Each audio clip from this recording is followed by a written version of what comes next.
Voilà, bonsoir tout le monde. Mon nom est donc Séverine Van Weyenberg. Je travaille comme juriste auprès de NTF, Nature Terre Forêt, qui est l'association des propriétaires ruraux et forestiers de Wallonie. Donc nous sommes une association qui défend les intérêts moraux et matériels des propriétaires donc qui ont des terres agricoles et des terres et des bois et des forêts.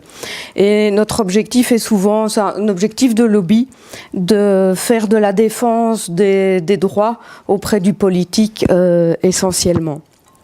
Alors l'agroforesterie, nous soutenons évidemment tous les projets, qu'ils soient de type agricole comme de type forestier.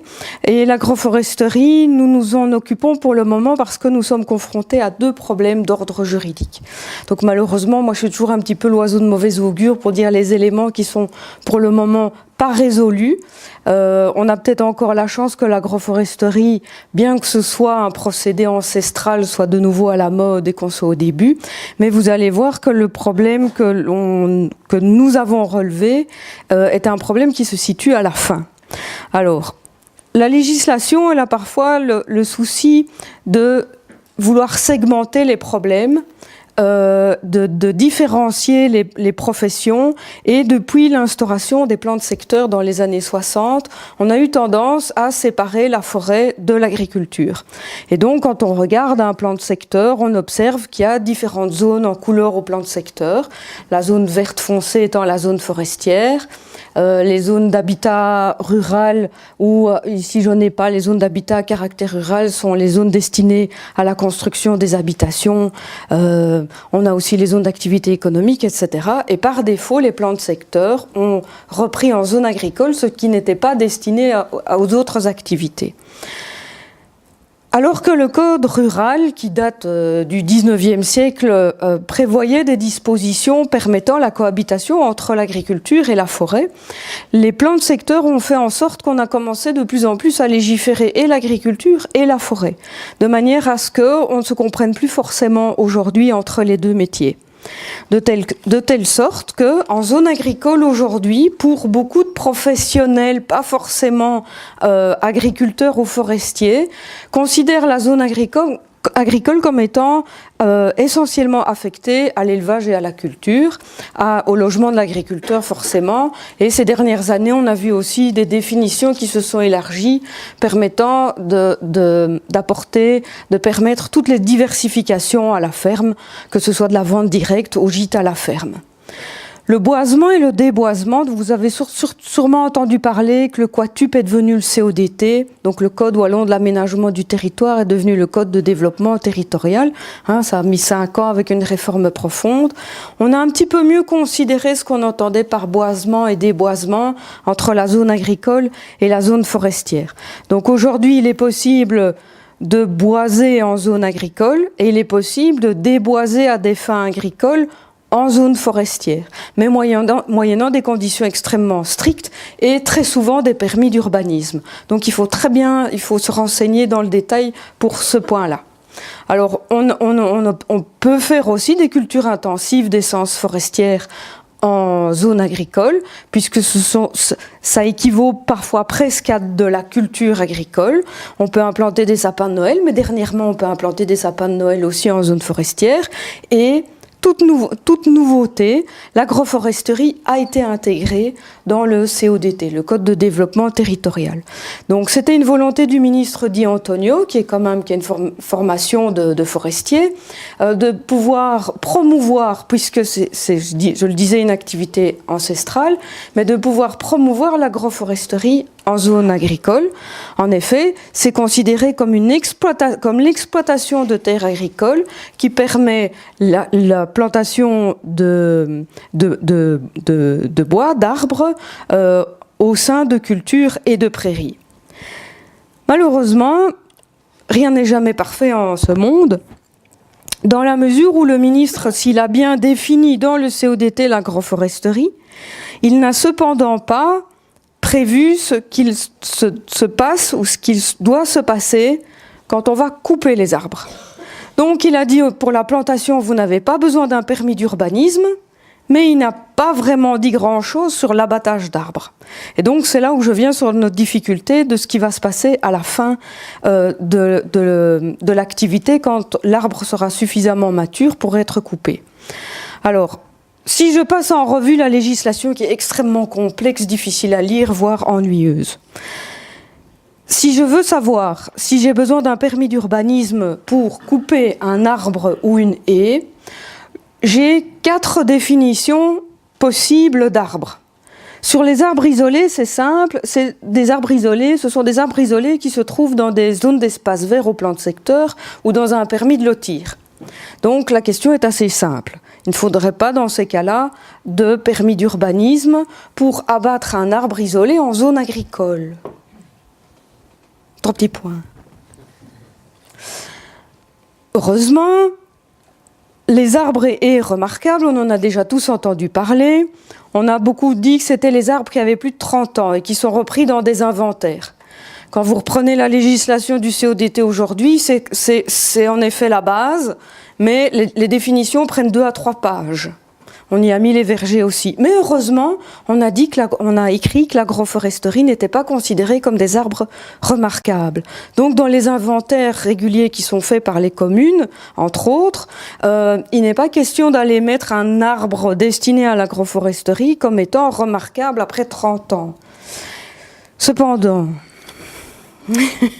et nonobstant, comme on aime bien dire les juristes, le problème qui nous occupe le plus, c'est pas le seul, c'est qu'il faut un permis pour abattre des haies et des allées. Les haies, c'est tout ce qui est cordon dense d'arbres ou d'arbustes taillés libres en brise-vent, plantés serrés et composés d'espèces indigènes qui font minimum 10 mètres de long. Donc tout ce qui est, quand on parlait des taillés à courte rotation, plutôt des plantations de haies destinées à l'agroforesterie, eh bien ça voudrait dire qu'on aurait besoin d'un permis d'urbanisme. Le problème n'existerait pas si le permis d'urbanisme ne menait pas un refus d'abattre. Donc il est possible que vous receviez plus tard tout simplement un refus de permis ou un permis conditionné par de la replantation. Puisqu'aujourd'hui, l'administration a tendance à demander des compensations. En agriculture, on a rencontré des compensations, donc devoir replanter l'équivalent de la haie de 2 à 10 fois ce qui est abattu. Donc voilà, c'est pas forcément ce qui était prévu au départ. Et alors pour les allées, donc c'est plutôt pour les arbres à haute tige. On a besoin d'un permis d'urbanisme quand on a minimum 10 arbres d'au moins une rangée. Donc ça veut dire que si on a plusieurs rangées, on est concerné également. Le minimum 100 mètres de long. Et là, on ne parle plus d'espèces indigènes. Donc ça veut dire indigène ou non, donc on a les saules qui interviennent dedans aussi, les bouleaux. Et alors, grande définition, toute nouveauté, à mon avis très intelligente, c'est à condition qu'il y ait 4 arbres visibles au moins depuis un point public. Si vous ne répondez pas dans ces 4 arbres minimum, et que vous ne répondez pas à toutes les autres conditions non plus, vous ne devriez pas avoir besoin d'un permis d'urbanisme. Donc tout ceci pour dire que c'est un peu complexe et si le principe de base, l'intention du ministre est de favoriser l'agroforesterie, dans les termes pratiques, nous n'y sommes pas encore. Parce que le problème donc, c'est quand vous plantez un arbre, il ne faut pas de permis d'urbanisme, mais au moment où vous l'abattez, vous n'avez pas inscrit sur son front qu'il était destiné à l'agroforesterie. Donc notre problème principal est de pouvoir déterminer que cet arbre a été planté pour de l'agroforesterie avec une date certaine. Et donc la démarche que nous faisons pour le moment auprès du politique est d'essayer justement par un document extrêmement simple et pas compliqué, de pouvoir faire en sorte qu'au moment où vous allez abattre, vous n'ayez pas besoin d'un permis d'urbanisme parce que vous savez brandir devant vous un document très simple et connu de tout le monde, à commencer par la commune.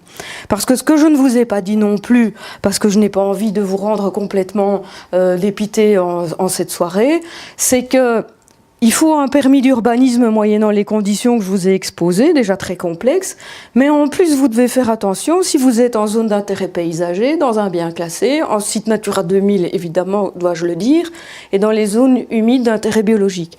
Donc même pour votre projet de plantation, il faut quand même faire attention au plan de secteur et à toutes les zones d'intérêt protégées, de manière à ne pas les planter à un endroit qui n'est pas propice dès le départ. Et alors il y a un gros souci pour le moment aussi, c'est que les communes peuvent toujours édicter des actes et travaux soumis à permis d'urbanisme qui ne sont pas prévus dans le CODT. Et nous rencontrons des communes qui, en effet, il y a très longtemps ou récemment, ou vont le faire, vont prévoir qu'il faut un permis d'urbanisme pour tous les arbres agricoles en général. Donc ça veut dire qu'en vertu du guide communal d'urbanisme, vous seriez d'office soumis à permis, et donc ça veut dire qu'il faut se renseigner au préalable aussi. Donc NTF essaie de résoudre ce problème en sensibilisant à la fois le politique mais aussi l'administration auprès du DNF, qui vient aussi d'une mentalité où un arbre doit absolument être protégé vu qu'il y a eu des phénomènes de disparition avec toutes les suppressions de haies après la modernisation de l'agriculture. Alors mon deuxième souci aussi ce soir à vous présenter, ce qui nous préoccupe dans l'agroforesterie, c'est la problématique du bail à ferme. Alors le bail à ferme, c'est un gros dossier chez NTF puisqu'on est en pleine réforme et que NTF est certainement la seule association qui pousse à cette réforme, les agriculteurs n'ayant pas forcément envie qu'on revoie cette législation qui surprotège l'agriculteur pour de bonnes raisons et parfois de mauvaises aussi. Et en effet, cette loi qui date de 69 et de 88 en modification, prévoit que même si l'agriculteur prévoit un contrat, s'engage dans une clause, dans un contrat qui est contraire à ce qui est prévu dans la loi sur le bail à ferme, eh bien cela ne vaut rien du tout. Ça veut dire, on dit que la loi est impérative, elle est d'ordre public. Ça veut dire qu'un agriculteur, contrairement à sa mentalité qu'on connaît bien, c'est quelqu'un, c'est dans le cadre de la loi sur le bail à ferme, il peut revenir sur sa parole.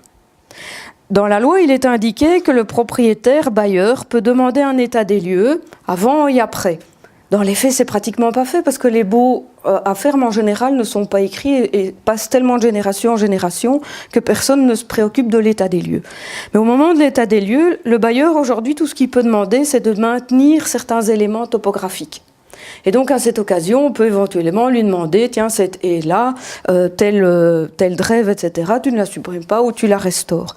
Mais c'est difficile, ce n'est pas possible aujourd'hui juridiquement que deux parties contractantes, le bailleur et le preneur, prévoient contractuellement de mettre de l'agroforesterie à charge et à décharge de l'un ou de l'autre, à frais partagés. Tout ça, pour le moment, ça n'existe pas. Donc il faut faire preuve de créativité, sachant seulement que l'agriculteur, si lui ou donc son fils, puisqu'on peut procéder à des cessions privilégiées sans l'autorisation du bailleur, c'est parfois là que le problème commence à apparaître. Donc à terme, au moment où c'est peut-être le moment de couper les arbres, où l'agriculteur pourrait revenir sur sa parole. Alors aujourd'hui, on a quelques expériences. J'ai vu dans la newsletter de la WAF qu'il y avait un contrat qui avait été signé. Ces contrats, évidemment, sont possibles, mais avec toujours cette réserve. Et donc nous, on travaille chez NTF pour faire en sorte que l'agroforesterie soit un message positif auprès des agriculteurs en disant que si les parties bailleurs et locataires sont d'accord d'intégrer l'agroforesterie au sein de la culture et donc de la liberté culturelle des agriculteurs, eh bien, ils peuvent le faire avec une sécurité juridique. Voilà, ça c'est mes deux éléments que je voulais vous apporter ce soir. Merci.